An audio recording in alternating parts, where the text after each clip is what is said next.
Word Forest plants trees in the tropics because they grow up to 10 times faster than anywhere else on the planet.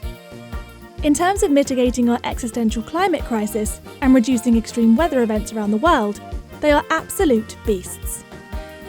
In a tiny handful of years, on average, each tree will have absorbed around 1/4 of a ton of CO2 from the atmosphere. They are quite literally cleaning the air we breathe all over the planet, and positively impacting respiratory health too. Additionally, the trees provide valuable commodities like food, fruit, nuts, medicine, and more. These commodities can be enjoyed by the tree growers, and any excesses can be taken to market where they'll generate a sustainable, honest income. The harvests from the forest contribute to our planet's natural capital. These commodities also help tackle many of the 17 United Nations Sustainable Development Goals head-on, especially number 1, no poverty, and number 2, no hunger. Trees are the key to solving far more of the world's problems than simply tackling climate chaos. They reduce biodiversity and species loss, create cool, safe habitats for all living beings, and reduce human-wildlife conflict and mass displacement. They're a win-win for the world and everything on it. We celebrate Indigenous knowledge, especially from respected elders. They know what grew well historically, and they have a wealth of tips for how to tend trees and maximise the harvests that come with them. We work with forestry, meteorological, and scientific experts to ensure drought resistance and forward planning. Everything from weather extremes to plagues of locusts need to be tackled and dealt with. The future may be volatile and uncharted, and we must prepare for it. It is daunting, but we're excited by what can be achieved collaboratively at scale and by what we can inspire others to do to make our world well.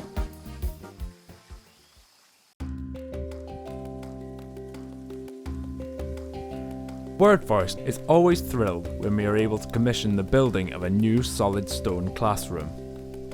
These cool spaces are typically 8 metres by 16 metres with tall ceilings and corrugated steel roofs.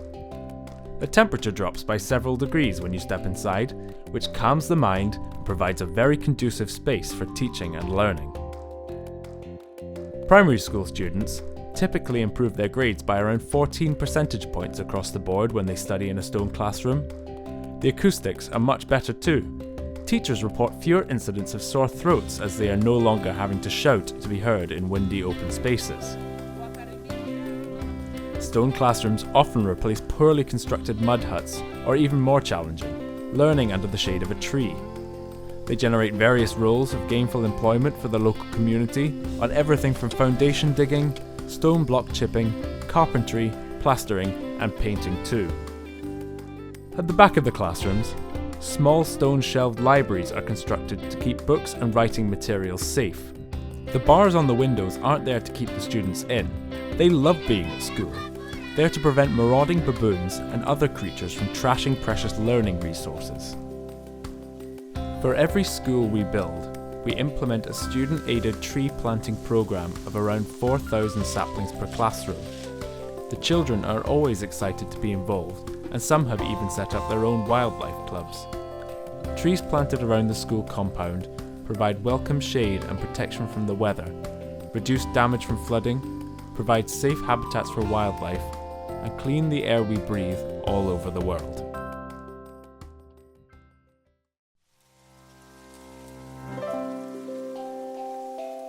In March 2018, Word Forest CEO Tracy conducted a series of interviews with women from the local tree planting communities of Bore, Coast Province, Kenya. Many of the women explained they'd had little or no opportunity for education as youngsters, but they were very keen to grasp it as adults. It also transpired many of them were socially isolated, disconnected from other women in their communities. Many felt unsupported, but in truth, they didn't know life could be any other way. A women's empowerment group was formed. In no time at all, the women had created their own sistership and support network. They called themselves the Mothers of the Forest.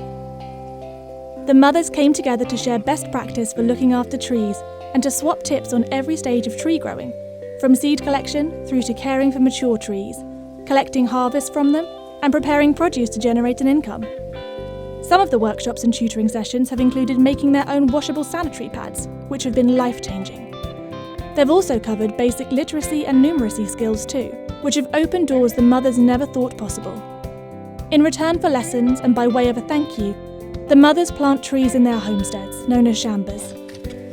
Planting done in this way offers a great way of ensuring the canopy cover is nice and widespread throughout the area, and the families can also enjoy the actual fruits of their labours too. Facilitating education has had such a positive impact on the lives of the women and their families that it's almost immeasurable. The most exciting part is that it has awoken a powerful hunger for knowledge. Our educational programme is ready for scale-up and expansion. We will do more to help adults and children alike on everything from ABC 123 through to biomimicry. We will endeavour to stay one step ahead of the planetary changes we're set to experience in the years ahead, and will focus on what the communities need to survive and thrive.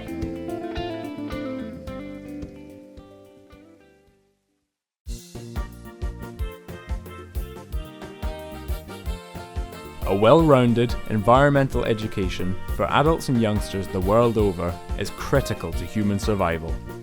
WordForest continues to implement a raft of workshops and programs designed to spread the good green word far and wide.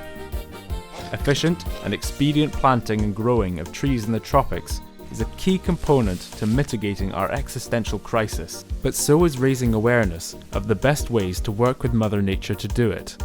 It's not only on how to grow trees either. We have a range of science-led environmental courses we want to run, and humanitarian ones too. They all have the ability to help people across Kenya and far beyond. Our Kenyan colleagues facilitate teaching programs with local teachers and NGOs to provide accessible learning, teaching how our ecosystems are influenced by negative human behaviour. They also offer solutions to tackle deforestation at its heart. Our charcoal burners rehabilitation program is a powerful example. It's inclusive, non-judgmental, and it's helping whole communities realise there are other ways to work with living trees to generate an income and put food on the table. Our workshops teach useful life skills and create supportive frameworks that tackle additional problems like social isolation, depression, and stress that arises from living on the front line of climate chaos. We are creating workable solutions through things like permaculture and syntropic agroforestry, which enable communities to become more resilient to the effects of climate change. Most of our community learning has taken place in areas some people have struggled to get to. Some walk a few hours to attend key lessons. We want to scale up our educational programs and offer to teach them in venues that are conducive to learning in key areas that are easy to get to. We are also looking to deliver learning by utilising technology that is low on energy requirements. In the future, we hope to be able to combine lessons while also providing free charging solutions for phones and tablets. We have a blueprint for large-scale community learning. Permaculture teaching centres with a seed bank, a dedicated nursery full of saplings, an organically grown food forest, and cool, well-lit spaces for teaching in the centre. They will be protected against extreme temperatures and locusts by shading nets. Located on the edge of busy villages and towns, we will equip the resilient people of Kenya with the tools to rise above anything the climate has to throw at them.